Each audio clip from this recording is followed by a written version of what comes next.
నమస్కారం భక్తులారా, హిందూ జీవన విధానంలో యజ్ఞోపవీతం అత్యంత పవిత్రమైనది, ముఖ్యమైనది. ఈ విషయంలో చాలామంది ధరించడం తెలుసు, కానీ దాని యొక్క మూలం అర్థం చాలామందికి తెలియదు. మన పెళ్ళైనప్పుడు యజ్ఞోపవీతం ధరింపజేస్తారు, అంతవరకు బాగుంది. ఆ తర్వాత మనం ఎప్పుడైనా స్నానం చేసినప్పుడు ఇట్లా రుద్దుకుంటూ ఉంటాం. కానీ అసలు యజ్ఞోపవీతం ఎట్లా జన్మించింది, దాని యొక్క ఫలితం ఏమిటి, ఈ విషయాల్లో చాలా మందికి సరైన అవగాహన లేదు. అందుచేత ఇప్పుడు దీని గురించి మనం సవివరంగా తెలుసుకుందాం. ఒక్క విషయం ఏమిటంటే, భూమిపైన సూర్య భగవానుని ప్రతినిధిగా పరమేశ్వరుడు జన్మించినట్లుగా ఈ యుగంలో మనకు పురాణాలు చెప్తున్నాయి. పరమేశ్వరుడు ఎప్పుడు అంతర్ముఖుడై ఉండేవాడు, ఆయన వివాహం చేసుకోలేదు. ఆ కథ వేరు.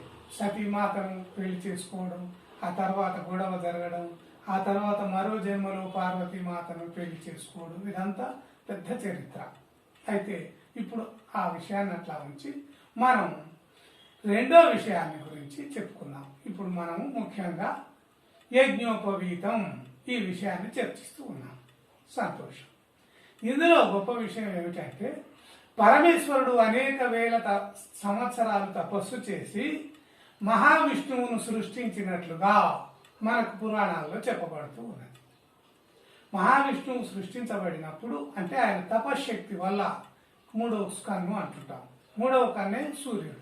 పరమేశ్వరుని యొక్క మూడవ కన్నే సూర్యుడు.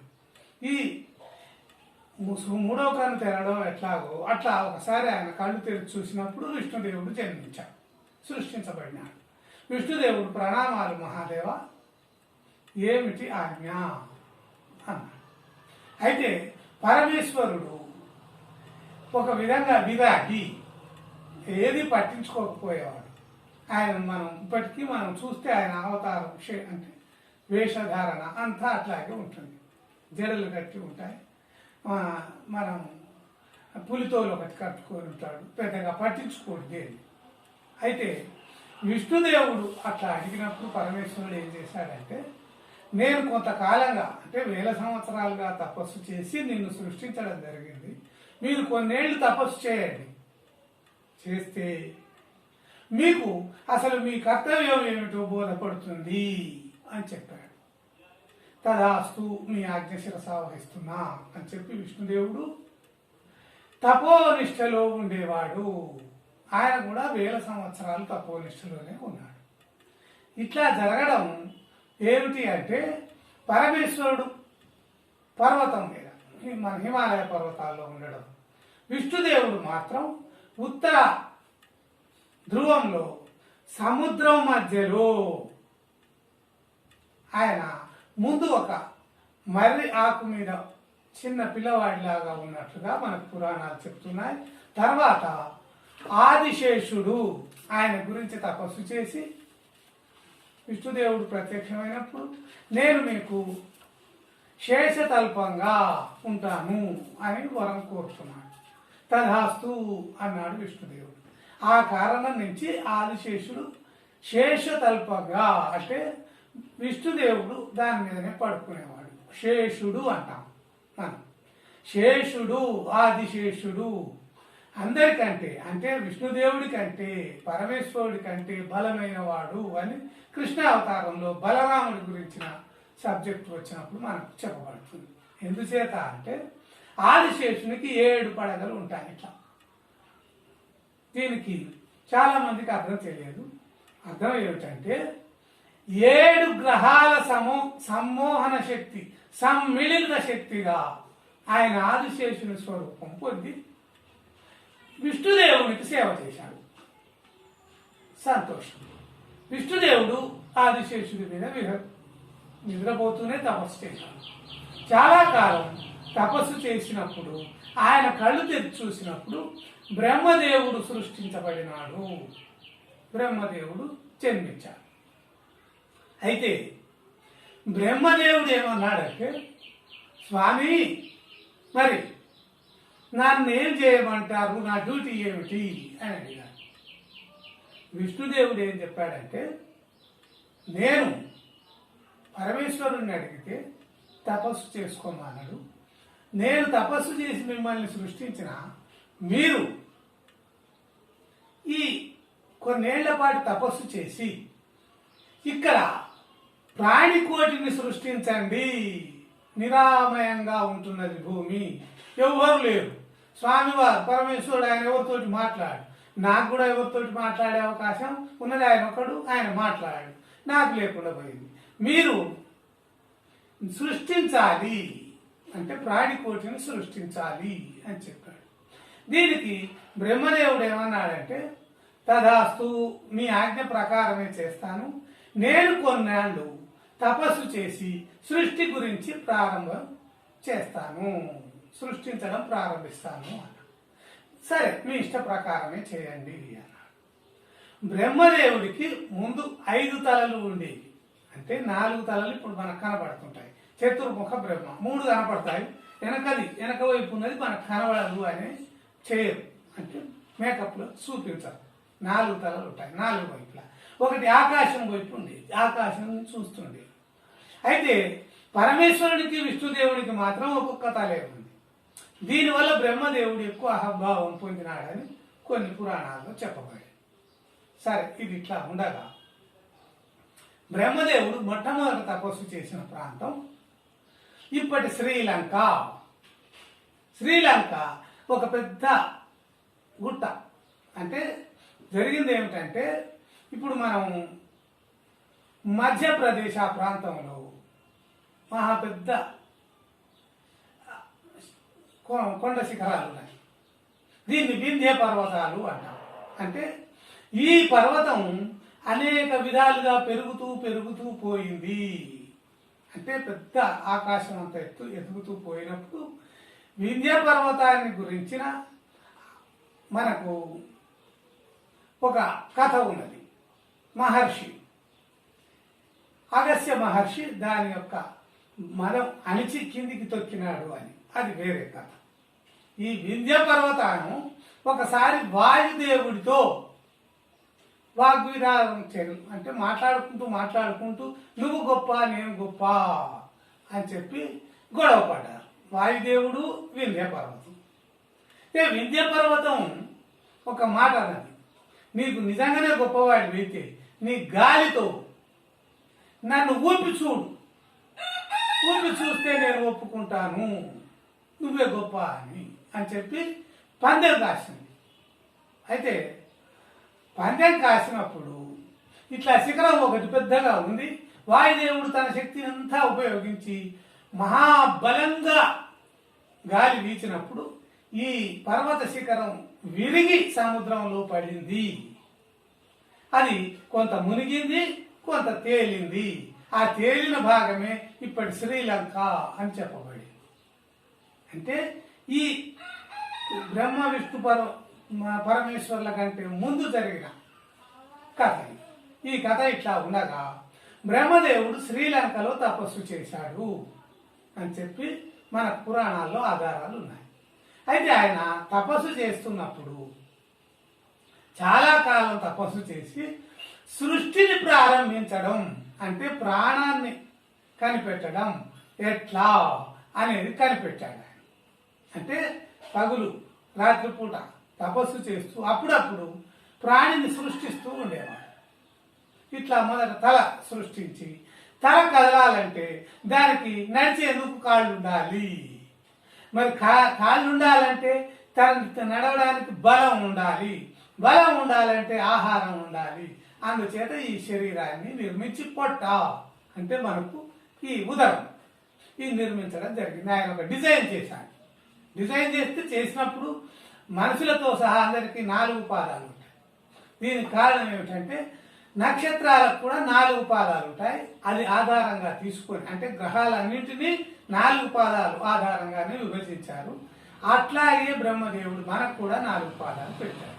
అయితే వీటిని సృష్టి ప్రారంభించడం కోసం బ్రహ్మదేవుడు ఏం చేశాడంటే ఒక యజ్ఞం చేస్తాను అని చెప్పి, అంటే మామూలుగా మనం ఏదైనా ప్రారంభించేటప్పుడు ప్రారంభోత్సవం అట్టహాసంగా చేసి కొబ్బరికాయలు కొట్టి భోజనాలు పెట్టి ఇట్లా చేస్తుంటాం కదా, అట్లా. అందుచేత ఆయన మొట్టమొదట ఏం చేశాడంటే సరస్వతీ మాతను సృష్టించి ఆయనే వివాహం చేసుకున్నాడు. ఎందుకని అంటే యజ్ఞం చేయాలంటే భార్యతో కలిసి ఉండాలి. ఒక్కడిగా యజ్ఞాలు, పెళ్లిళ్ళు, వివాహం, ఇప్పుడు మనం యజ్ఞోపవీతం ధరింపజేయడం ఇట్లాంటివి చేయడానికి వీల్లేదు, భార్యతో కలిసి ఉండాలి. ఎందుచేత ఒక్కడు అసంపూర్ణుడు, ఇద్దరు సంపూర్ణులు. ఎందుకు? ఒక్కడు అంటే సూర్యుడు, ఇద్దరు అంటే భూమి. సూర్యుడు భూమి కలిస్తేనే సృష్టి అభివృద్ధి చెందుతూ ఫల పుష్పభరితమైన ఆనందభరితమైన లోకం సృష్టించబడింది భూమి మీద. సూర్యుడి దగ్గర ఏముంది? ఏం లేదు, బగ్గ బగ్గ మండుతూ ఉంటుంది. అక్కడ బతకడానికి సూర్యుడికే అవకాశం లేక ఆయన బయటకు వచ్చాడు. ఈ కథ మళ్ళీ వేరే సందర్భంలో చెప్తాను. అందుచేత ఆయన సరస్వతీ మాతను సృష్టించి తాను వివాహం చేసుకున్నాడు. ఆ తర్వాత లక్ష్మీదేవిని సృష్టించి విష్ణుదేవుడికి ఇచ్చి పాదాలు కడిగి కన్యాదానం చేసి పుణ్యం సంపాదించుకున్నాడు. అంటే ఏ కారణం చేతనైనా తనకు మేలు చేసిన వాళ్ళను సన్మానించాలి అనేది. ఇప్పుడు మనం కన్యాదానం చేసినప్పుడు వరుణి యొక్క పాదాలు కడుగుతూ ఉంటాం. దీని సిద్ధాంతం విష్ణుదేవుడి పాదాలు బ్రహ్మదేవుడు కడిగి కన్యాదానం చేశాడు లక్ష్మీదేవి. ఎందుకు? తనను సృష్టించిండు అనే గొప్ప కార్యాన్ని చేసిండని ఆయనకు ప్రత్యుపకారంగా లక్ష్మీదేవిని సృష్టించి ఇచ్చి ఆయనకు కాలక్షేపం ఎప్పుడు జతగా ఉండడం, లక్ష్మీదేవితో మాట్లాడుకుంటుండేవాడు. అంతకుముందు ఒక్కడే ఉండేవాడు, ఎప్పుడు తపస్సు తప్ప వేరే విషయాలు ఆలోచించే ఛాన్స్ లేకుండా పోయి ఇట్లా చేశాడు. మనం ఇప్పుడు కన్యాదానం చేసినప్పుడు కాళ్ళు కడుగుతామంటే వరుణి విష్ణుదేవుడి యొక్క స్వరూపంగా భావించి కాళ్ళు కడిగి కన్యాదానం చేస్తాం. ఎందుచేత మన కన్య లక్ష్మీమాత, లక్ష్మీదేవి. ఎట్లాగూ మనం ఆడపిల్ల పుట్టినప్పుడు అంటాం మీ ఇంట్లో లక్ష్మీదేవి పుట్టిందిరా అంట. అంటే ఆడపిల్ల లక్ష్మీదేవి స్వరూపం, ఆమెను విష్ణుదేవునికి ఇస్తున్నాం. మనం కాళ్ళు కడిగి నెత్తిన చల్లుకొని ధన్యులం అవుతున్నాము. కన్యాదానం చేస్తీరా, ఇంతకుముందు చెప్పాను, మళ్ళీ ఎప్పుడు ఒకసారి చెప్తాను. ఈ నేపథ్యంలో బ్రహ్మదేవుడు ఏం చెప్పాడంటే సరస్వతి, నేను సృష్టి ప్రారంభిస్తూ ఒక యజ్ఞం చేస్తాను, మహాయజ్ఞం. ఈ యజ్ఞంలో పాల్గొనడానికి విష్ణుదేవుడిని సతీ సమేతంగా రమ్మని చెప్పండి, పరమేశ్వరుని కూడా రమ్మని మీరు ముగ్గురు కలిసి మళ్ళీ వెళ్ళి పరమేశ్వరుని కూడా తీసుకొని నువ్వు రా. ఈలోగా మిగతా దేవతలకు, ఇంద్రాది దేవతలకు, చంద్రుడు, ఇంద్రుడు, వీళ్ళందరికీ నేనే సెల్ ఫోన్లు, వైర్లెస్ సెల్ ఫోన్ల ద్వారా అన్నట్లుగా వాళ్ళ భాష వాళ్ళకు ఉండేది, ఏదో ఒక పద్ధతి ఉంటుంది కదా, నేను అందరినీ పిలుస్తాను. సంతోషం స్వామి. అయితే సరస్వతీ మాత విష్ణుదేవుడి వద్దకు వెళ్ళినప్పుడు అక్కడ కొంత సమయం పట్టింది. ఆయన ఏం చేశాడంటే మనం బ్రహ్మ ముహూర్తం అంటాం, తెల్లవారుజామున 3 గంటల 3 గంటల లోపే రావాలి అని ఒక నిబంధన పెట్టాడు. సరస్వతి మాత సరే అంది. కానీ విష్ణుదేవుడి దగ్గర లక్ష్మీదేవి, విష్ణుదేవుడు తప్ప సమాధిలో ఉండడం వల్ల ఆయన లేపడానికి చాలా కొంత సమయం పట్టింది. అక్కడి నుంచి ఆకాశంలో నడుచుకుంటూ మళ్ళీ కిందికి భూమి మీదకి వచ్చి ఇక్కడ అంటే మనం కైలాసం అంటాం, పరమేశ్వరుడు కూడా తప సమాధిలో ఉన్నాడు, ఆయనను కూడా లేపడానికి సమయం పట్టింది. ఈ నేపథ్యంలో ఏం జరిగిందంటే 3 గంటలు కావస్తున్నది. బ్రాహ్మడు దాని అందుచేత ఆయన అని తుమ్మిండు బ్రహ్మదేవుడు అని క్షుతం అంటారు. తుమ్మును అంటే ఒక బ్రాహ్మడు జన్మించాడు, ఆయన పేరు క్షుతుడు అని పెట్టాడు బ్రహ్మదేవుడు. ఆయన బ్రహ్మ విద్య నేర్పించి నీవు ఈ యజ్ఞానికి మెయింటెనెన్స్ నిర్వాహకుడిగా ఉండాలి అని చెప్పాడు. తదాస్తు బ్రహ్మదేవ తమరి ఆజ్ఞ అన్నాడు. అయితే 3గా వస్తున్నది, కానీ లక్ష్మీదేవి, సరస్వతీదేవి, విష్ణుదేవుడు, పరమేశ్వరుడు రాలేదు. కొంతమంది దేవతలు వచ్చారు, వాళ్ళని కూర్చుండబెట్టాడు. ఈ యజ్ఞం చేసిన స్థలం ఇప్పటి రాజస్థాన్ రాష్ట్రంలోని పుష్కర్ ప్రాంతం. ఈ పుష్కర్ ప్రాంతంలో బ్రహ్మదేవుడు యజ్ఞం చేయడం వల్లనే ఆ తర్వాత రామాయణ కాలంలో విశ్వామిత్రుడు యజ్ఞం చేశాడు. ఆయన చేసింది కూడా పుష్కర్ ప్రాంతం. అక్కడ బ్రహ్మదేవుడి గుడి కట్టించాడు విశ్వామిత్రుడు. ఇప్పటికీ ఉంది ఆ గుడి. బ్రహ్మగుండం అనే ఆయన స్నానం చేసిన స్థలం ఉంది, అంటే సరస్సు ఉంది. మనం స్నానం చేయొచ్చు, బ్రహ్మదేవుడిని సందర్శించుకోవచ్చు. మన దేశం రాజస్థాన్ రాష్ట్రం పుష్కర్ ప్రాంతం. ఈ ప్రాంతానికి మనం వెళ్ళవచ్చును. చూస్తూ పోతూ వస్తూ ఉంటారు చాలా మంది. ఈ నేపథ్యంలో జరిగింది ఏమిటంటే, బ్రహ్మదేవుడు 3 గంటల సమయానికే ప్రారంభిస్తే అత్యుత్తమ ఫలితాలు ఉంటాయి, సృష్టి మొత్తం ప్రారంభించాల్సి ఉంది.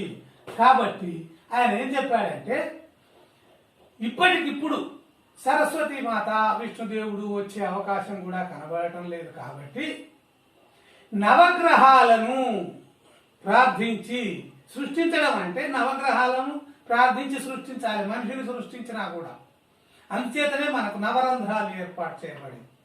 నవగ్రహాలను ప్రార్థించి ఒక స్త్రీమూర్తిని సృష్టించాడు. ఆమెకు గాయత్రి అని పేరు పెట్టాడు. అందుచేతనే మనం గాయత్రి మాత పూజ చేస్తుంటారు. గాయత్రి మంత్రం చదువుతూ ఉంటారు మనం, ఇప్పుడు తెలుసును. అయితే గాయత్రి ఆమెను తోడుగా ఉంచి యజ్ఞం చేయాలని బ్రహ్మదేవుడు భావించాడు. ఈ నేపథ్యంలో జరిగింది ఏమిటంటే, మరి ఉత్తినే కూర్చోబెట్టడం కాదు, ఆమెను అర్ధాంగిగా స్వీకరించవలసి వచ్చింది. ఆ కారణంగా బ్రహ్మదేవుడు ఏం చేశాడంటే, పుష్పమాలను తెప్పించి రాక్షస వివాహం అంటారు. ఎక్కడుంటే అక్కడే ఆమెకు దండ వేసి ఆమె ఒక పుష్పమాల బ్రహ్మదేవుడికి వేసి వాళ్ళు భార్యాభర్తలు అయ్యారు. క్షుతుడే మంత్రం చదివాడు. అయిపోయింది. ఆమెను పక్కనే కూర్చోబెట్టుకొని 3 గంటలకు సృష్టి ప్రారంభాన్ని గురించిన యజ్ఞాన్ని ఆయన ప్రారంభించారు. 1 గంట, గంటన్నర సేపు ఈ యజ్ఞాలు మంత్రాలు చదువుతూ ఉంటే, ఈలోగా 3 గంటల కంటే 5-5:30 కల్లా తెల్లవారు వచ్చింది. యజ్ఞం విజయవంతం అయింది. చాలా సంతోషం. అయితే ఈలోగా సరస్వతి మాత, లక్ష్మీమాత, విష్ణుదేవుడు, పరమేశ్వరుడు వచ్చేశారు. వచ్చేసినప్పుడు జరిగింది ఏమిటంటే, సరస్వతి మాతకు విపరీతమైన కోపం వచ్చింది. అయితే నేను లేకుండా చూసి నువ్వు సెకండ్ సెటప్ పెట్టినావు, నన్ను కావాలనే పంపించినావు. మరి నేను ఒకసారికి వెళ్ళినప్పుడు కొంత ఆలస్యం జరుగుతుంది కదా, ఇట్లా పోయి అట్లా వచ్చేది కాదు, పని ఉంది కదా. మరి నువ్వు కావాలనే చేసినావు కాబట్టి నేను నీకు శాపం పెడుతున్నా అన్న. సరస్వతి, నువ్వు ఆగు, నీకు అర్థమయ్యేట్టు చెప్తాను. 3 గంటలకు బ్రహ్మ ముహూర్తం, అంటే ముహూర్తం నిర్ణయించబడింది. ముహూర్తం అది తప్పితే సృష్టి విజయవంతం కాదు. అందుచేత ప్రారంభించవలసింది వచ్చింది యజ్ఞాన్ని. మరి యజ్ఞం ప్రారంభించాలంటే భార్య సమేతుడై ఉండాలి పురుషుడు, అంతేగాని పెళ్లి కాని వాడు పనికిరాడు. ఏ యజ్ఞానికి పనికిరాడు. గుళ్ళు గోపురాలు ప్రారంభిస్తానికి, పెళ్లి చేస్తానికి పనికిరాడు. అసంపూర్ణుడు, సింగిల్గా. పెళ్ళైన వాడే సంపూర్ణుడు. ఆ కారణంగానే నేను ఆమెను సృష్టించడం జరిగింది తప్ప వేరే ఉద్దేశం నాకు లేదు అని చెప్పాడు. అట్లయితే నీకు నిజంగానే నిజాయితీ ఉంటే మరి ఆమెను తీసి యజ్ఞంలో మళ్ళీ కలపమన్నది. ఆమె ఎట్లా సృష్టించినవో అట్లా విభజించి ఆ శరీరాన్ని యజ్ఞంలో కలుపుకుంది. ఈ కష్టమైన పనే కదా. అందుచేత ఆమె ఎన్నాడంటే, గాయత్రి, నిన్ను ఈ యజ్ఞంలో దింపుతాను, నీ కీర్తి యశస్సు అనేక కోట్ల సంవత్సరాలు ఈ సృష్టి ఉన్నంత కాలం ఉంటుంది అని చెప్పాడు. అయితే గాయత్రి మాత ఏమన్నదంటే, నన్ను సృష్టించడం, మళ్ళీ విభజించటం, మళ్ళీ యజ్ఞంలో ముంచడం అన్నీ మీ ఇష్టమేనా స్వామి? ఇప్పుడు నేను సుఖపడింది ఏమిటి అని ఆమె ప్రశ్నించింది. మీరు సృష్టించారు, బ్రహ్మదేవుడిని వివాహం ఆడినా అని ఆనందపడ్డారు. గంట సేపట్లో తీసి మళ్ళీ విభజించి మళ్ళీ నన్ను అగ్నిగుండంలో కలిపితే నాకు వచ్చిన లాభం అంటే అసలు జరిగిన ప్రయోజనం ఏమిటి అని ప్రశ్నించి, దాంతో బ్రహ్మదేవుడు నిరుత్తరుడయ్యాడు. ప్రశ్నే కదా, దానికి జవాబు లేదు. అందుచేత అయితే సరస్వతీదేవి భీకరమైన కోపంతో చూస్తున్నది. విష్ణుదేవుడు, లక్ష్మీదేవి, పరమేశ్వరుడు మమ్మల్ని పిలిచిర్రు, పైన యజ్ఞం చేసిండ్రు, మేము వచ్చేసరికి ఏముంది బూడిదా అనే కాడికి వాళ్ళకు కూడా అసంతృప్తిగా ఉంది. అందుచేత ఈ సమస్యను చల్లబరచడం కోసం ఆయన ఒక మాట చెప్పాడు. గాయత్రి, నీకు 2 వరాలు ఇస్తున్నాను. ఒకటి, గాయత్రి పేరుతో ప్రతి మానవుడు నిన్ను ఈ యజ్ఞంలో ఉంచగానే యజ్ఞోపవీతం బయటకు వస్తుంది. ఈ యజ్ఞోపవీతాన్ని సృష్టి చరాచర జగత్తు మానవులందరూ ధరించి నిన్ను ప్రతిరోజు తలుచుకుంటూ నీకు పూజలు చేస్తారు. నిరంతరాయంగా సూర్యచంద్రులు ఉన్నంతకాలం నీ పేరు తలుచుకుంటూనే ఉంటారు, నీకు పూజలు చేస్తారు. ఇక 2వ వరం, నీవు మళ్ళీ జన్మలో సావిత్రిగా జన్మిస్తావు, నీకు 2వ జన్మ ఉంటుంది.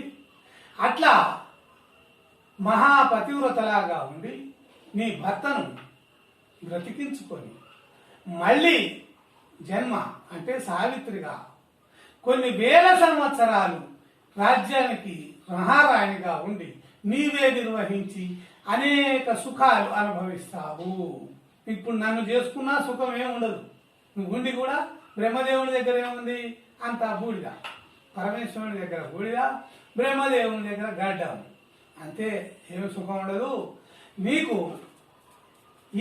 ఈ పద్ధతిలో అంటే సావిత్రిగా మహా సామ్రాజ్యాన్ని కొన్ని వేల సంవత్సరాలు పాలించేందుకు వరం ఇస్తున్నాను అని చెప్పి 2 వరాలు ఇచ్చాడు.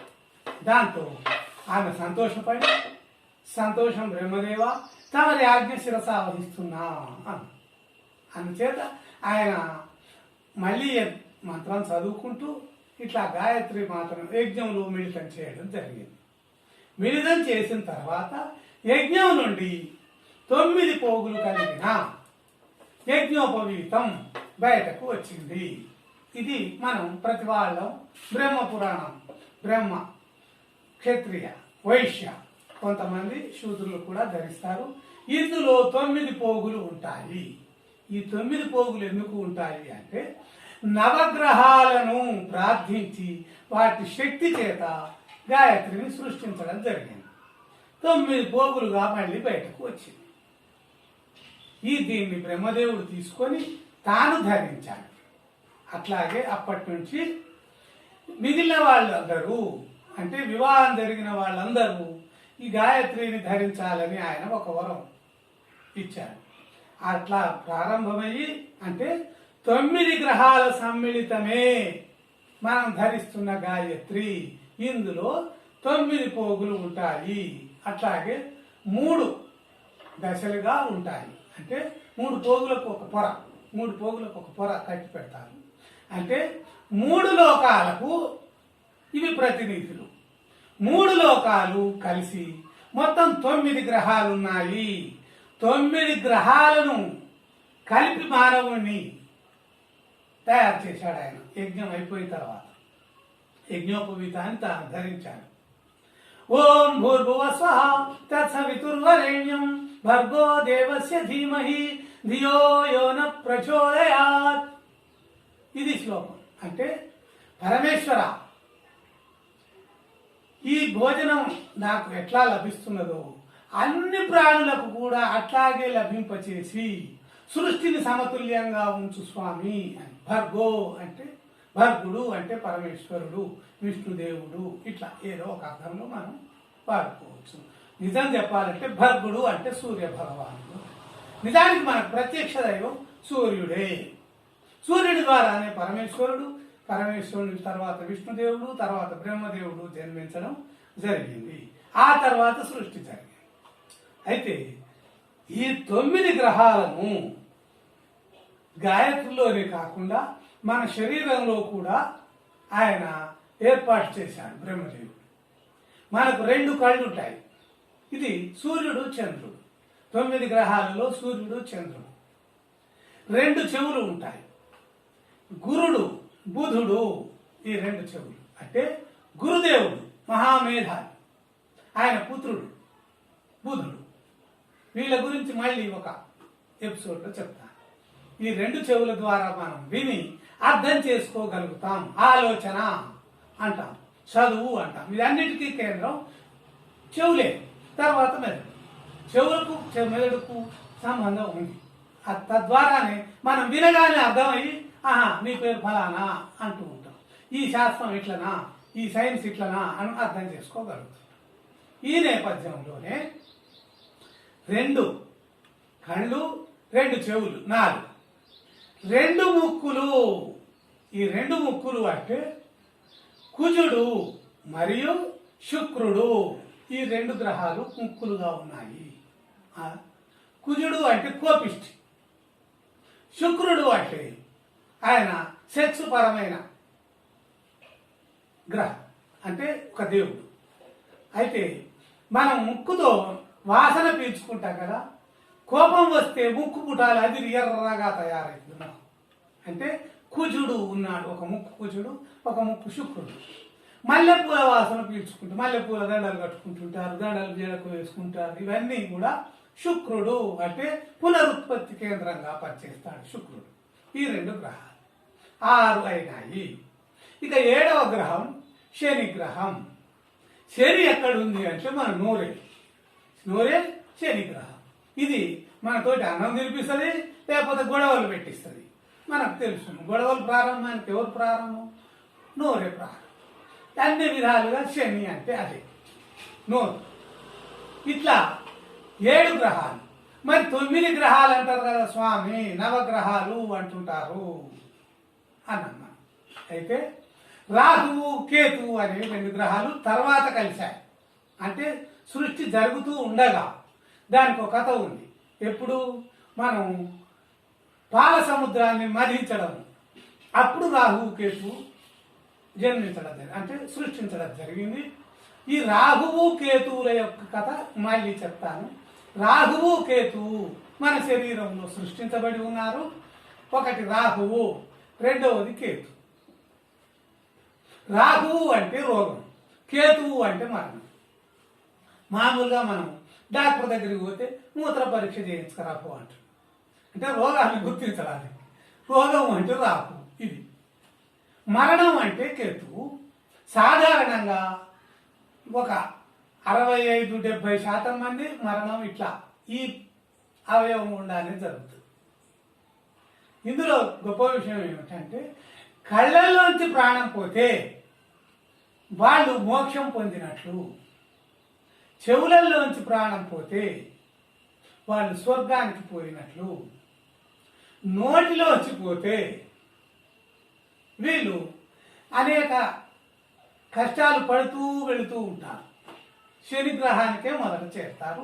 శనిగ్రహం ఆత్మ తప్ప ఏ విధమైన శరీరమైనా అక్కడ లేవలేదు. ఉదాహరణకు మన శరీరం 66 కిలోలు ఇక్కడ ఉంది. నా శరీరం శనిగ్రహం మీద అయితే 66,000 కిలోల బరువు ఉంటుంది. దాని యొక్క ఆకర్షణ శక్తి అంత పెద్దది. ఇంకా లేవడం మన తరం కాదు.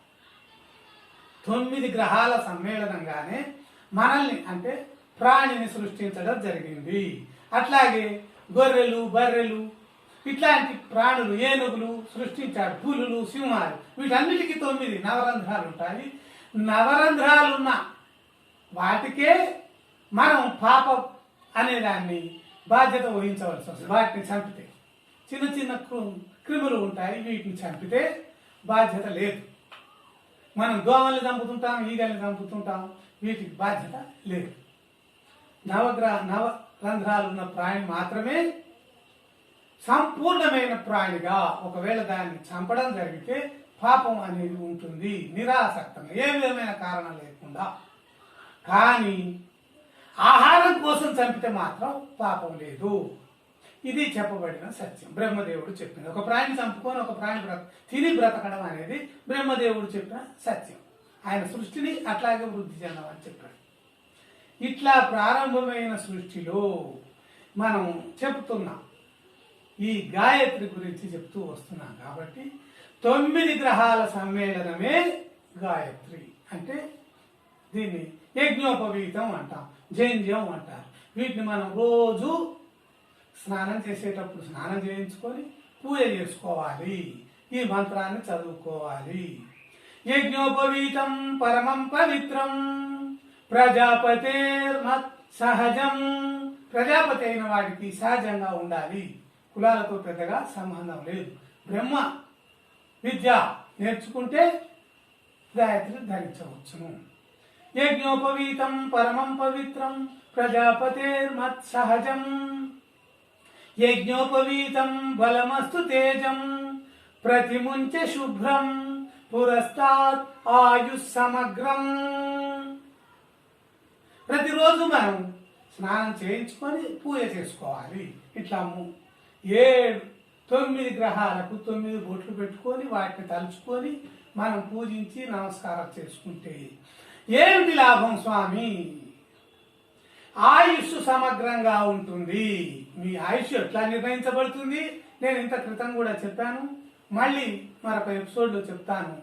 మనం జన్మించినప్పుడు ఆయుర్దాయం నిర్ణయించబడుతుంది. అందుచేతనే జ్యోతిష శాస్త్రంలో నువ్వు ఎప్పుడు పుట్టినవు, ఫలానా 6:36:30 అప్పుడు ఏ నక్షత్రం ఉంది, ఈ నక్షత్రాలు లెక్క కడతాడు. ఆ లెక్కన నవగ్రహాలు కూడా వీటితో కలిసి ఉంటాయి. మనం జన్మించిన క్షణాన్ని బట్టి మన ఆయుర్దాయం నిర్ణయించబడుతుంది. ఆయుష్ సమగ్రం 9 గ్రహాలను 27 నక్షత్రాలను అష్టదిక్పాలకులను ఆదిశక్తిని ప్రార్థించుకుంటూ ఉంటే మన ఆయుష్ సమగ్రంగా ఉంటుంది. లేకపోతే ఏమిటి స్వామి అంటే ప్రమాదవశాత్తు మరణించటం, లారీ కింద పడతాం, కరోనా కింద పడతాం, ఏదో ఒకటి జరుగుతూ వస్తూ ఉంటుంది. అట్లాంటివి లేకుండా ఉండాలి అంటే మనం నవగ్రహాలను 27 నక్షత్రాలను ప్రార్థించుకోవాల్సి ఉంటుంది. ఈ యజ్ఞోపవీతాన్ని ప్రతిరోజు పూజ చేసుకుంటే 9 గ్రహాలను పూజించుకున్నాడు. 9 పోగులు ఉండడం అంటే 9 గ్రహాలు అని అర్థం. ఈ 9 గ్రహాల దయాదాక్షిణ్యాల వల్లనే మనకు ఆయుర్దాయం ఉంటున్నది. 9 గ్రహాలతో కలిసి 27 నక్షత్రాలు ఉంటున్నాయి. వీటి కాంతి వల్లనే మనకు ఆయుర్దాయం నిర్ణయించబడుతూ ఉంది. అంటే బ్రహ్మదేవుడు ఉంటాడు, ఆయన ఆఫీస్ ఉంటుంది, ఆయన ప్రతి వానికి రాయడు. నువ్వు పుట్టిన క్షణాన్ని బట్టి నీ ఆయుర్దాయం నిర్ణయించబడుతుంది. నీకు పాపపుణ్యాలను బట్టి రోగాలు, రష్టులు, సుఖాలు, దానాలు, ధర్మాలు నీకు కలిసి వస్తాయి. ఇది శ్లోకంలో కూడా ఉంది, పంచాంగంలో కూడా ఉంటుంది. శ్లోకం ఒకటి ఉంది, బ్రహ్మదేవుడు చెప్పిన శ్లోకం. మన పూర్వజన్మ కృతం పాపం వ్యాధి రూపేణ పీడితం తత్శాంతి జపై దానై తపస్సు. ఇట్లా ఆయన ఒక శ్లోకం చెప్పాడు. అంటే నీ పూర్వజన్మ పాపం వల్లనే నీకు రోగం తగులుతుంది. అంటే పెద్ద జ్వరం వస్తుంది, దగ్గుపక్షం పడుతుంది, వీటి లెక్క చేయకండి. కొన్ని మొండి రోగాలు ఉంటాయి. నా పాపం, నా పూర్వజన్మ పాపం, నా కర్మ అంటుంటారు కొంతమంది. దానిలో కొంత నిజం ఉంది. అంటే మనకు నిరంతరాయంగా పునర్జన్మ ఉన్నది. జన్మం తర్వాత మరణం, మరణం తర్వాత జననం, జననము మరణము నిరంతరం ఉంటూ ఉంటాయి. కాబట్టి ఈ జన్మలో పుణ్యం చేసుకోండి. అంటే అన్ని దానం చేసి ఎక్కడికో వెళ్ళిపోమని కాదు, మీకు చేతనైనంత దానం చేస్తూ ఉండాలి. ఇందులో ముఖ్యమైనది పంచదానామృతం మోక్షం, పంచభూతాత్మకం దేహం. 5 పదార్థాలతో ఈ దేహం చేశాడు బ్రహ్మదేవుడు. పంచవ్యూహాత్మకం ప్రాణం, పంచదానాత్మకం మోక్షం. మీకు మోక్షం కలగాలి అంటే 5 దానాలు చేయాలి. కన్యాదానము, గోదానము, భూదానము, హిరణ్యదానము, అన్నదానము. ఈ 5 దానాలు చేస్తేనే మోక్షం కలుగుతూ ఉంది. చాలా మంది నేను గుడికి దానం ఇచ్చిన నాకు మోక్షం అనుకుంటుంటారు. కాదు, దానం ఇస్తూ ఉండాలి, దానం చేయండి. కానీ 5 దానాలు, దీని గురించి ఇంత క్రితం చెప్పాను, మళ్ళీ ఒక సందర్భంలో చెప్తాను. దీని గురించి ఒక మహర్షి సర్వదాన మహాయజ్ఞం అనేది చేశాడు గతంలో. ఆయన కథ కూడా మీకు తర్వాత ఎపిసోడ్లో చెప్తాను. ఈ దానం చేయడం చేతనే మనకు మోక్షం లేదా పునర్జన్మలో అత్యుత్తమ ఫలితాలు కలుగుతాయి. ఎట్లా కలుగుతాయి? ఉదాహరణకు ఒక వ్యక్తి ఉంటాడు, పేదరికంలోనే జన్మిస్తాడు, కానీ ఏదో లాటరీ తగ్గుతుంది ₹1,00,00,000, వాడిని తెలివి వచ్చేసాయి. లేదు, ఓ కోటీశ్వరుడి కూతురు ప్రేమిస్తాడు, వాళ్ళు అడ్జస్ట్ అయ్యి సరే అల్లుడిగా తీసుకొని వాడు కొంత సాయం చేసి పైకి తీసుకొస్తాడు. ఇవన్నీ జరగడం అంటే వాళ్ళ పూర్వజన్మ పుణ్యం మాత్రమే, అంతే తప్ప కేవలం వాడి తెలివి అని మీరు ఎప్పుడు భ్రమించకండి. ఒకనికి ఉద్యోగం దొరుకుతుంది, వాడు పెద్దగా చదవకున్నా. మనం అనేక ఎంఏ బీఈడీలు చేసి డబుల్ ఎంఏ డబుల్ డిగ్రీలు ఓహో చేసిన దొరకదు. దీనికి కారణం ఏంటంటే వీడి పూర్వజన్మ పుణ్యం, వాడి పూర్వజన్మ పాపం. అయితే పాపము పుణ్యము రెండూ వస్తాయి వెంటనే, కానీ పుణ్యంలోంచి పాపం తీసేసి పాపంలోంచి పుణ్యం తీసేసి ఇట్లా లెక్క చేయడు. మనం షావుకారులు చేసినట్టు, బ్యాంక్ వాళ్ళు చేసినట్టు చేయడు. పాపం అనుభవించాలి, పుణ్యం అనుభవించాలి. అందుచేతనే మనం డబ్బులు తీసుకుపోతుంటే ఎవడో జేబు కొట్టేస్తాడు. ఇదేమిటి? పాప ఫలితం. పూర్వజన్మ పాపం, పూర్వజన్మ కృతం పాపం, వ్యాధి రూపేణ పీడితం. ఇట్లా దొంగలు పడటం, అగ్ని కాలిపోవడం, ఇల్లు కాలిపోవడం, లేదా పూర్వజన్మ రోగం ఏదో ఒకటి ఊరికే పీడిస్తూ ఉంటుంది. అంటే మనం పూర్వజన్మలో చేసుకున్న పాపం. మనం దేవుని గుళ్ళోకి దండం పెడతాం. చాలా మందిని దేవుని గుళ్ళో దండం పెట్టడం కంటే ముఖ్యంగా మీరు హారతిని కళ్ళకద్దుకోండి. ఇది జ్ఞాపకం ఉంచుకోండి. దేవుడు అనేక రూపాల్లో ఉన్నాడు, అందరికీ నమస్కారం. కానీ హారతి తప్పకుండా తీసుకోండి. ఎందుకు అంటే మనకు సూర్యుడే ప్రత్యక్ష దైవము. హారతి అంటే సూర్య భగవానుడి యొక్క ప్రతినిధి. అందుచేత ఏ గుడికి వెళ్ళినా దేవునికి దండం పెట్టుకోండి, కాదనటం లేదు, కానీ హారతి తప్పకుండా తీసుకోండి. ఇది గుర్తు పెట్టుకోండి. అట్లాగే 5 దానాలు వీలైనంత వరకు కనీసం 4, 3 ఇట్లా చేయండి. ఈ దానాలు చేయడం వల్లనే మనకు పునర్జన్మలో ఆ పుణ్య ఫలితం ఉత్తమ జీవన విధానాన్ని కల్పిస్తుంది. జ్ఞాపకం ఉంచుకోండి. మీరు ఎప్పుడైనా సరే అత్యుత్తమ జీవనం, మళ్ళీ అత్యుత్తమ జన్మ కలగాలి అంటే మనం ఈ జన్మలో పుణ్యఫలం చేసుకోవాల్సి ఉంటుంది. కొంతమందికి పూర్వజన్మ శృతులు కూడా ఉంటాయి అక్కడక్కడ. అయితే నేను కూడా చూశాను ఒకటి, అట్లా అక్కడక్కడ అంటే అరుదుగా జరుగుతుంది. కాబట్టి పూర్వజన్మ శృతే కాదు, పూర్వజన్మ పుణ్య ఫలం. ఉదాహరణకు మనం ఇప్పుడు సినిమాల్లో చూస్తున్నాం, చాలా మంది హీరోలు ఉండగా ఒక హీరో అగ్రశ్రేణికి వెళ్ళిపోయి ఇతర భాషల్లో, హిందీ, ఇతర దేశాల్లో బాగా పేరు తెచ్చుకున్నాడు ఈ మధ్యకాలం. ఇది పూర్వజన్మ పుణ్య ఫలితమే.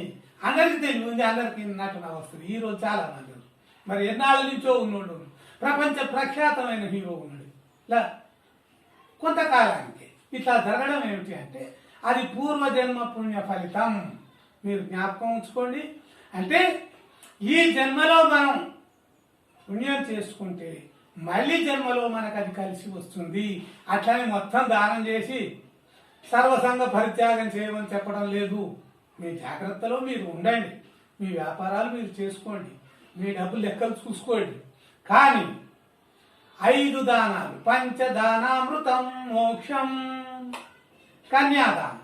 ఒకవేళ మీకు ఆడపిల్లలు లేకపోతే గోదానం చేయాలి. ఒక గోవును కొని సత్ బ్రాహ్మణునికి, లేదు బ్రాహ్మణే కావాలని లేదు, మీ స్నేహితునికి, ఉత్తముడైన ఎవరికైనా సరే గోదానం చేయండి. గోదానం చేసేటప్పుడు నదీ స్నానం చేసి నది ఒడ్డున ఉండి నది దగ్గరికి వెళ్ళి నదీ స్నానం చేసి, లేదా కాలువలు, మనం వాగులు అంటాం, వంకలు అంటుంటాం, ఇట్లాంటి పెద్ద వాటిలో స్నానం చేసి బ్రాహ్మణుడి నుంచి ఏదో మంత్రం చదివి మనల్ని ఆశీర్వదిస్తాడు. అట్లా దానం చేయండి. బ్రాహ్మణికి చేసినా మంచిదే, అత్యుత్తమమైన వాడు ఎవరికి చేసినా మంచిదే. అంటే కన్యాదానం, గోదానం 2 చేస్తే మంచిదే. కనీసం కన్యాదానం చేయలేకపోతే గోదానం, గోదానం చేయలేకపోతే కన్యాదానం, ఏదో ఒకటి చేయండి. ఆ రెండిట్లో. 3వది భూదానం. భూదానం ఇప్పుడు మనం చేసే పరిస్థితులు లేవు. ఇప్పటి ధరల్లో గతం 20,000 అంటాడు, 25,000 అంటాడు. మనం కొనేది లేదు, దానం చేసేది లేదు. కానీ అన్నదానం తప్పకుండా చేయండి. ఏదో ఓ ఫంక్షన్ పెట్టినప్పుడు అన్నదానం చేయండి. హిరణ్య దానం అంటే బంగారం లేదా డబ్బు మీకు చేతనైనంత చేసి పుణ్యం సంపాదించుకోండి. పూర్వజన్మ మనకు కలిసి వస్తుంది మళ్ళీ జన్మలో. నమస్కారం.